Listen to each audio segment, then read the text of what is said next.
Imaginez un jeu Yokai Watch qui sera un mix de toutes les meilleures choses de la licence, que ça soit les musiques, les fonctionnalités, les graphismes, ça fait rêver, non? Eh bien aujourd'hui je vais imaginer le jeu Yokai Watch parfait selon moi.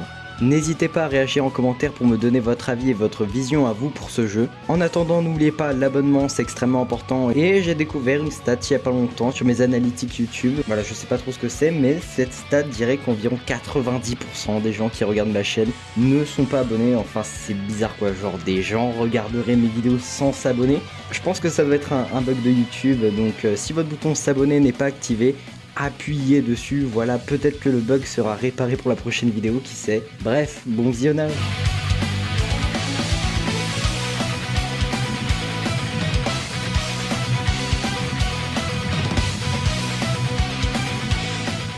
Je commence avec cette partie car c'est celle qui me semble la plus simple, mais au fur et à mesure de la vidéo on montera vers des sujets de plus en plus compliqués à expliquer comme l'histoire, mais on en reparlera dans quelques petites minutes.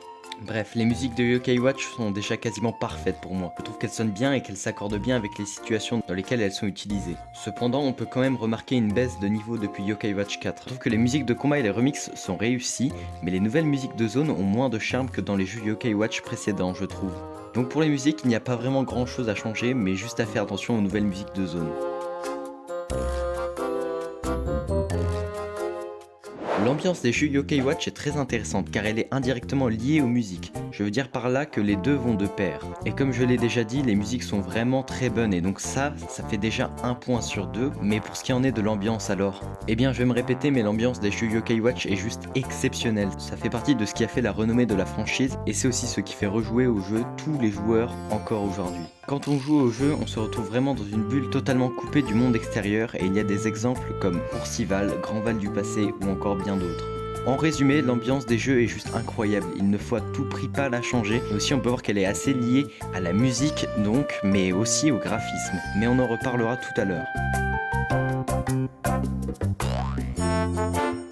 Les villes humaines dans Yokai Watch, vous comprendrez pourquoi je fais la précision plus tard, correspondent bien au fait que le jeu se passe au Japon de nos jours. Mais cependant ce point est assez en demi-teinte car on retrouve des villes exceptionnelles comme Oursival, le Coteau Fleuri, San Fantastico, mais aussi des villes que je trouve un peu sans âme comme la Corniche, la Tour Excellence, la plupart des villes de Yokai Watch 3 ou encore toutes les villes de Yokai Watch 4. Je n'aime pas ces villes pour plusieurs raisons comme leur musique ou leur disposition trop feignante ou sans prise de risque. Pour améliorer ça, peut-être qu'il faudrait dans les villes qui n'ont pas vraiment de choses particulières les agrandir et en ce qui concerne Grand Val, ça serait incroyable de tout relier sans temps de chargement.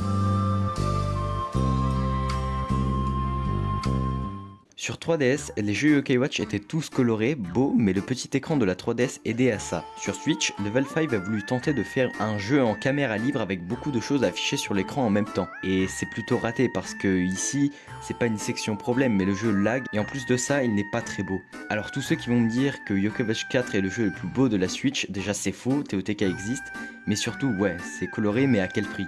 Parce que regardez, en échange de ça, il y a de l'aliasing au bout de 5 mètres, donc je suis désolé mais je ne trouve pas un jeu beau si tu ne peux pas regarder au loin sans voir une bouillie de pixels.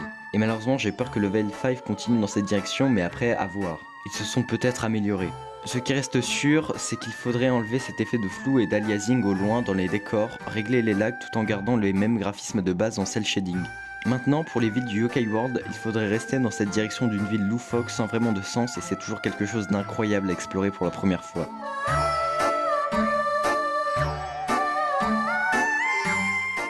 Les mécaniques de jeu dans Yokai Watch sont très bizarres car on en retrouve des très utiles comme le vélo et beaucoup de useless comme genre le truc de la watch de Yokai Watch 2 en combat pour faire une âme ultime triplée. Sérieusement, qui utilisait ça?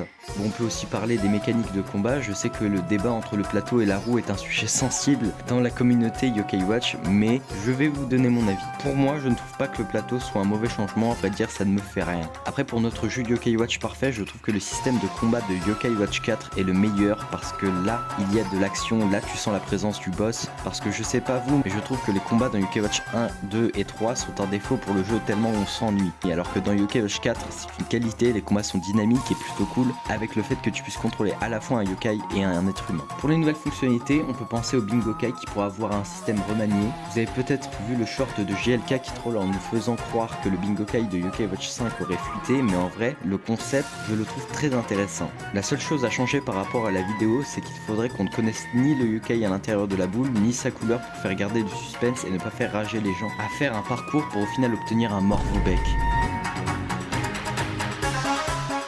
L'histoire des jeux Yokai Watch est soit bonne, soit basique au possible. J'aime bien les histoires, c'est sûr, mais soyons d'accord, ça ne vole pas très haut, sauf dans Yokai Watch 4. Et oui, perso, j'ai beaucoup aimé ce que j'ai compris de l'histoire de Yokai Watch 4, qui était un peu plus mature, certes, mais qui paraissait déjà plus travaillé. Je pense que la meilleure chose serait un mix des deux pour que tout le monde y trouve son compte, que ça soit les petits ou les plus grands. Pour cela, on pourrait juste avoir le même humour et la même sensation d'amitié enfantine entre les persos, mais sans facilité scénaristique, avec l'histoire des méchants avec des persos bien écrits, et pour couronner le tout, il faudrait qu'on ressente vraiment la pression de l'enjeu plus on se rapproche de la fin du jeu. Allez, petit sujet bonus, le jeu doit-il être en open world? Parce que vous connaissez comme moi la méta depuis 2017 et Breath of the Wild, tout le monde veut son open world. Et pour Yokai Watch, je trouve que ce serait une très mauvaise chose car ça n'a rien à voir avec le caractère de la licence. À la limite, on pourra avoir, comme je l'ai dit précédemment, des grandes zones ouvertes sans temps de chargement, comme par exemple les différentes maps de Grand Val, Oursival et le Mont de l'Ours, et on pourrait retrouver encore d'autres combos. Je pense avoir réussi à majoritairement balayer tous les sujets à propos de cette question. Dites-moi dans les commentaires vos attentes et envies. En attendant, abonnez-vous, c'est extrêmement important pour me soutenir. C'était Xamaz et à la prochaine.